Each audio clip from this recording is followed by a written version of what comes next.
Ah, bom, então, olha só. É, ah, tem uma outra coisa, um outro recado em relação ao que nós estamos fazendo aqui, que é o estudo dos chakras. Ah, no passado, logo no começo, eu tentei fazer um esquema que pareceu, que ficou meio caracterizado como uma tentativa de, talvez, quem sabe, coação, manipulação. Eu ouvi a palavra manipulação, né? Então isso me chamou a atenção. Porque o que eu fiz? Na verdade, todo professor pressiona o aluno para que ele estude, isso é inevitável. Só que como esse é uma situação a nossa situação é meio mística, de investigação, então a minha pressão pode ser interpretada por alguns como manipulação, mas todos são livres, né? Não existe pessoas que... as pessoas que se deixam ser manipuladas é porque curtem esse negócio de que é uma espécie de síndrome de Estocolmo. Não é o nosso caso, nós somos pensadores, todos são livres, a sala do templo é aberta, todos são livres, não tem manipulação. Mas algumas pessoas que talvez por algum sentimento, não sei que tipo de sentimento que está envolvido aí, na verdade eu sei de certa forma, mas eu não vou entrar nos detalhes para também não, né, assim, não trazer à tona essa característica. Porém, eu recebi essa crítica de que eu sou, talvez, quem sabe, aí, um manipulador, estou fazendo uma espécie de lavagem cerebral e tal, obrigando as pessoas e blá blá blá. Então eu peguei e retirei a técnica, para não caracterizar isso. Eu sei que não se trata disso, mas para não dar margem para que as línguas benditas não cometam esse erro, essa ofensa, né? esse deslize, e como consequência disso elas terão que se responsabilizar por o que elas falam também. Então, para protegê-las da própria língua delas, eu decidi mudar o esquema. Então, no início, eu fazia assim, eu colocava os vídeos, não é? Eu fiz o Muladhara Chakra. Daí eu disse o seguinte, olha gente, agora eu vou entrar no próximo chakra depois que vocês me deram feedback do conteúdo que a gente falou aqui, para não ficar caracterizado um novo sistema de religião, de consumo de religião. Então a pessoa vai consumindo informação, tudo muito fofo, tudo muito lindo, tudo muito maravilhoso, vamos para outra. E tipo, sabe, sem uma interação, sem uma nutrição apropriada, sem degustar apropriadamente aquele prato, já vai para o outro. Igual como, por exemplo, ratinhos, né? O ratinho morde o queijo aqui, o queijo é desse tamanho. Ele dá uma mordidinha no queijo e vai lá no outro, e morde o outro, entende? Então assim, ou crianças, né, de 8 anos mais ou menos, crianças são assim, pegam um objeto, ai que legal e tal, brinca e já vai pro outro. Então, no caso dos conhecimentos védicos, esse mecanismo nosso, esse mecanismo humano, essa é uma técnica improdutiva para se alcançar o objetivo que nós estamos querendo. Então essa técnica ela é improdutiva, é uma técnica infantil e ela revela um jogador desatento. E jogadores desatentos são como motoristas bêbados. Eles podem sofrer acidentes a qualquer momento. E ao sofrer um acidente, o motorista bêbado não chega no seu destino final. Então nós não podemos correr esse risco porque aqueles que falham em planejar, planejam falhar. Não é o nosso caso. Nós estamos buscando conscientemente, objetivamente, a nossa liberação do ciclo do samsara. Isso é uma questão profissional, não é necessariamente uma questão de sorte, não é, isso é semelhante, é tudo profissional. O universo é muito inteligente, mecânico, funcional, objetivo e profissional. Tudo é muito profissional. O processo de liberação do ciclo do samsara é um processo que exige uma consciência profissional. E para isso é necessário estar consciente do que está fazendo, jogar bem o jogo para se chegar ao final da equação.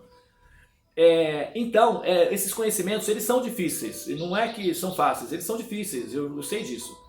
Mas eles não podem ser tratados por serem difíceis com tanta superficialidade, porque essa superficialidade diante desses conhecimentos revelam a qualidade do jogador. E o jogador muito superficial muito abstrato, muito desatento, certamente não vai nem conseguir entender a meta do que ele quer alcançar. E aí o processo da liberação vai ficar parecendo aquelas promessas de salvação que a gente está acostumado e que é uma coisa distante. Não é assim que funciona dentro do mecanismo védico. É tudo muito consciente, é tudo muito lúcido, é tudo muito presencial, pessoal e profissional.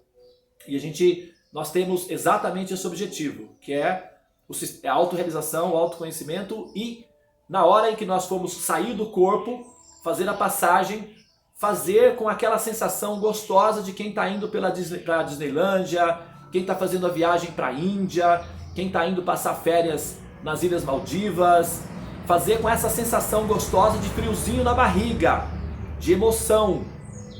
Não é fazer com medo, desesperado, ai meu Deus, me salva. Salvar de quê, querida? Do ciclo dos nascimentos e mortes, você quer continuar aí?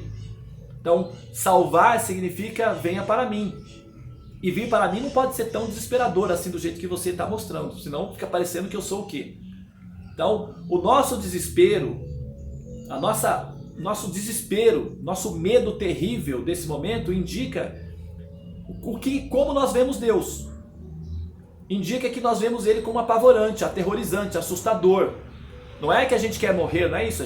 Nós curtimos a vida em todas as instâncias, nessa e na próxima.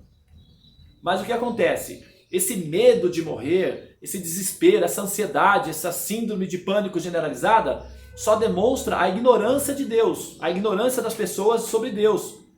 Porque aqueles que têm realização e conhecimento acerca de Deus, sentem saudades, sentem vontade, sentem...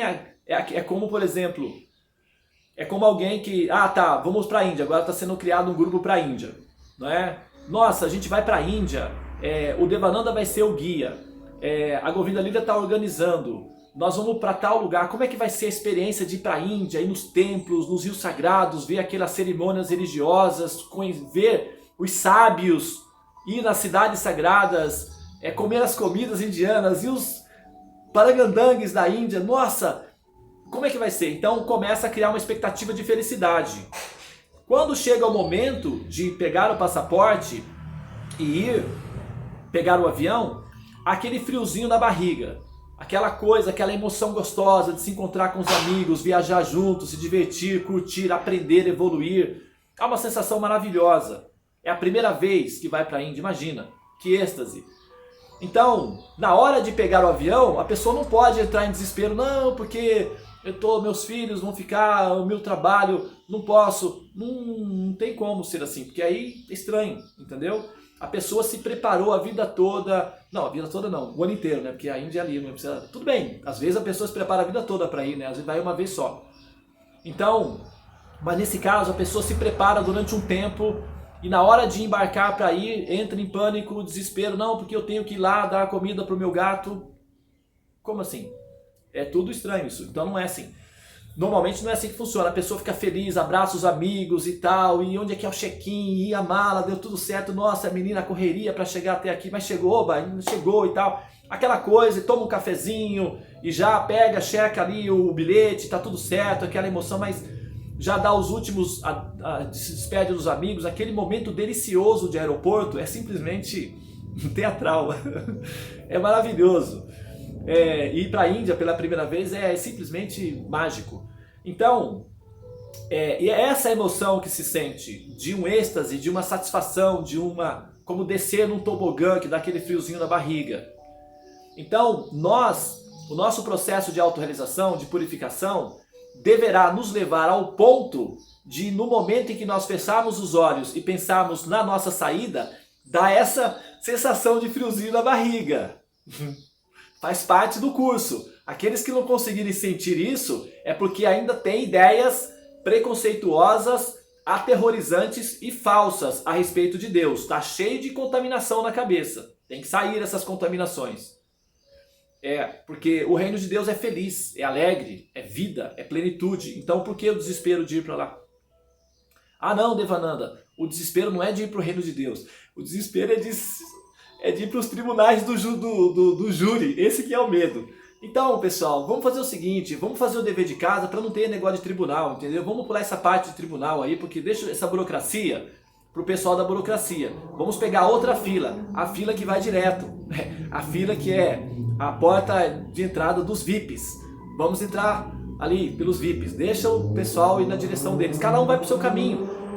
O nosso caminho não é acariação, não é tribunal de júri, não é nada. Nós estamos nos organizando para deixar tudo ok, para na hora da saída entrar pela entrada dos VIPs, Very Important Persons. Como é esses Very Important Persons? Pessoas muito importantes. VIP significa Very Important Person, que significa pessoas muito importantes.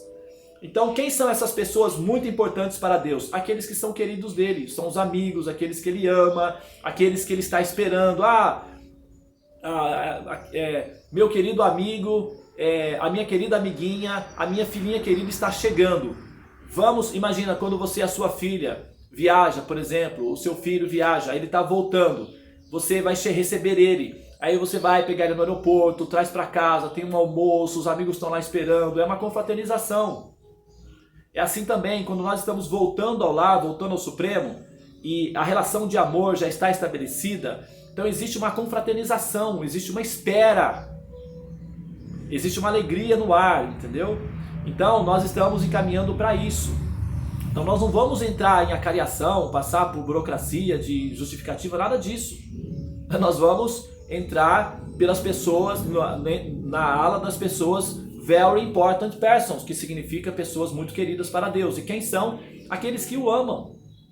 Aqueles em que ele sente amor. Ele ama, mas Devananda, Deus ama todos, mas alguns ele ama mais. É assim que funciona. Uma coisa pode ser boa, outra pode ser melhor, uma coisa pode ficar ainda melhor ainda. Então o fato de Deus amar a todos não significa que ele não possa amar alguns um pouquinho mais, depende do tipo de relação que existe entre essas pessoas, não é? O governo, ele é imparcial com todos os cidadãos, mas ele é muito mais gentil com quem paga os impostos, com quem está em harmonia com as leis do Estado. Ele é um pouco mais severo com os bandidos, mas o governo, ele dá comida para os bandidos também. Ele prende o bandido, mas alimenta o bandido. Ele dá assistência médica, ele cuida lá nas condições, mas não é que o governo... Então o governo ele é imparcial, ele cuida de todos os cidadãos, mas cada cidadão tem um tratamento de acordo com a relação que ele tem com o governo. Então Deus ele é imparcial, ele cuida de todos, isso é um fato. Porém, alguns ele cuida de uma maneira especial, com um carinho especial, com um jeito especial, com um tratamento especial. Imagina uma família que tem 5 filhos, dos quais um deles se torna traficante de drogas. O outro se torna médico, a outra menina é enfermeira, o outro rapaz é professor, e o outro abriu um comércio e vende flores, e tem um filho que é traficante de drogas e está sempre cercado de bandidos. Você faz um almoço em casa, sinceramente falando, quem você espera chegar? Quem você espera que venha? O seu filho, que é um traficante, que está sempre acompanhado de amigos perigosos e a polícia pode vir a qualquer momento e ter tiroteios? Entende? Claro que não. Pelo bom senso, você como mãe sente muita tristeza pelo fato de não poder confraternizar, ter o seu filho na mesa feliz com todos. Entende? Mas você como mãe ama todos os filhos, mas aquele lá causa a você uma tristeza, uma decepção. É natural isso daí, é normal. Assim também é Deus. Ele ama todos os filhos, todas as almas, mas tem algumas que são uma fonte de tristeza, uma fonte de lamentação, num certo sentido, para o Senhor Supremo. Não é o nosso caso, né? Nós estamos nos posicionando de uma maneira para sermos queridos, para sermos amados. Nós estamos entrando em harmonia com o Absoluto, em harmonia com o Supremo, tá? Então, a ideia é, assim... Eu não vou, assim, eu não quis, né, eu ainda estou com quantos minutos aqui? Não tenho lá mais 3 minutinhos ainda.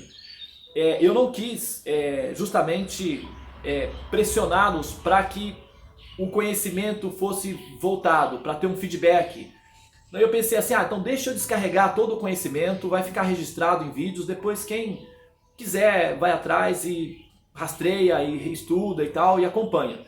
Mas aí, novamente, eu percebi que eu estou falhando na minha responsabilidade, não pode ser assim.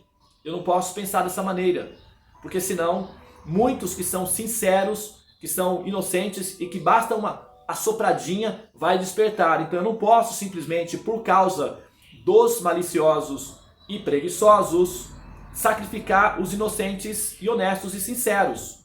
Então eu preciso sim continuar assoprando essa chaminha para despertar aqueles que são inocentes e verdadeiros e são sinceros buscadores de fato.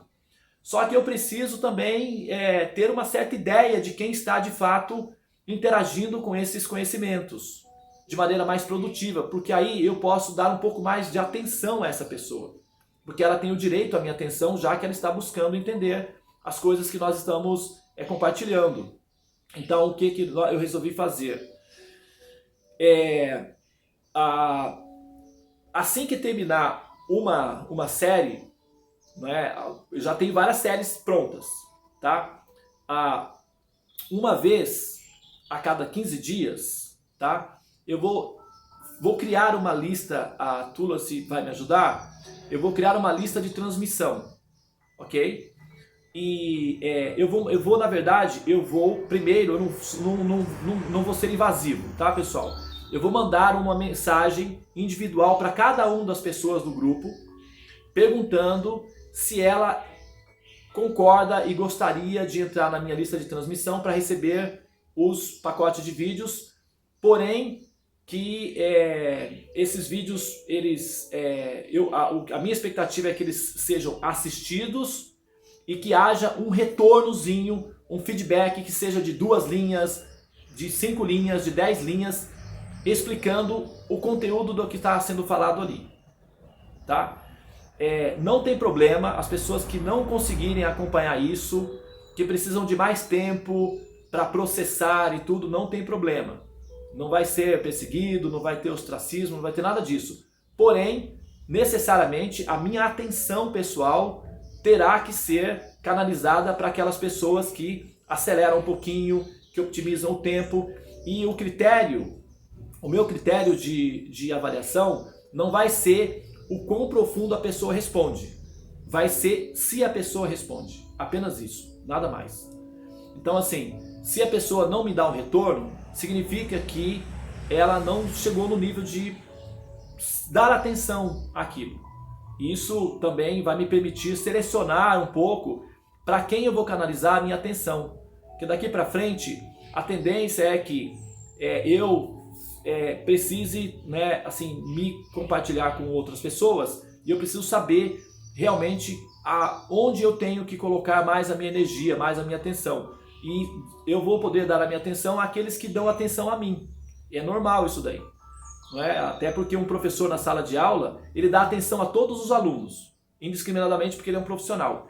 Mas aquele aluno que é mais dedicado, naturalmente encanta mais o coração da professora, do professor, e a professora está sempre predisposta a esse aluno. É assim o meu caso também.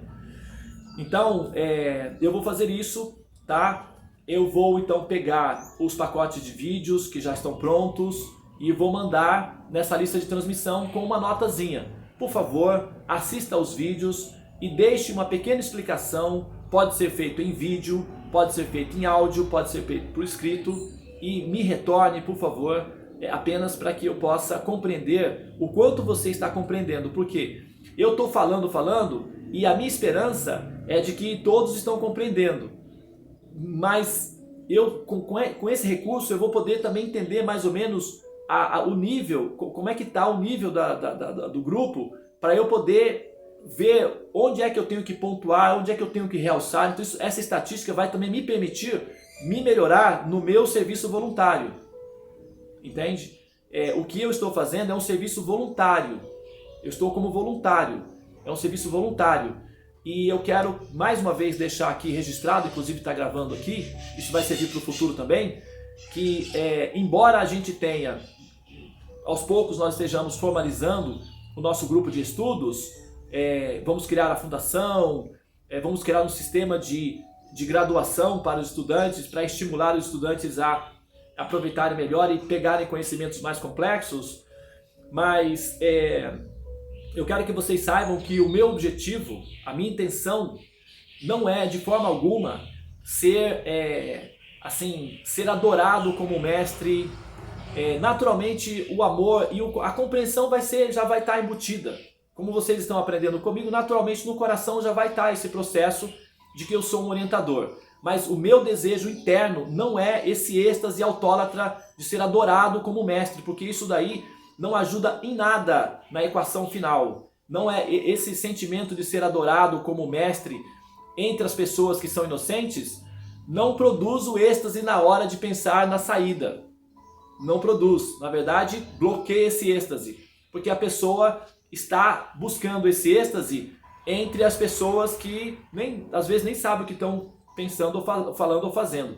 Então isso é uma técnica somente para narcisistas e para jogadores inferiores. Então o meu plano não é esse daí. Eu não tenho a menor intenção nesse sentido.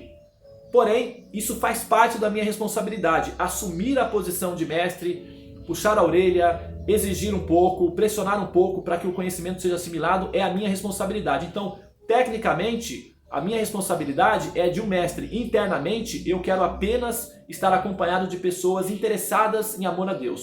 Só isso, nada mais. Eu não tenho desejos pessoais de ser adorado como mestre. Naturalmente, as pessoas vão me respeitar. Eu já entendo isso. Porém, não é o meu desejo pessoal. Está gravado aqui, isso pode ser cobrado de mim no futuro. Mas não é essa a minha intenção.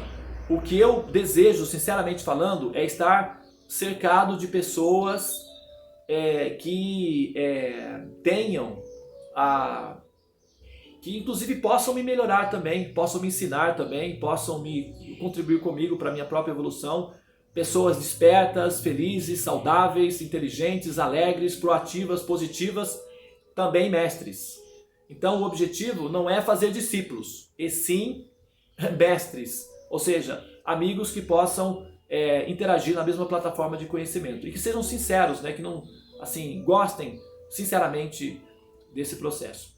Muito bem, pessoal, eu vou sair, eu já extrapolei hoje, tá? Passei bastante, eu sinto muito, 4 ou 5 minutos, mas amanhã eu vou me comportar melhor, prometo. Hoje não deu. Muito bem, eu vou... Bhakta Gandiva, Cristiane Batalha,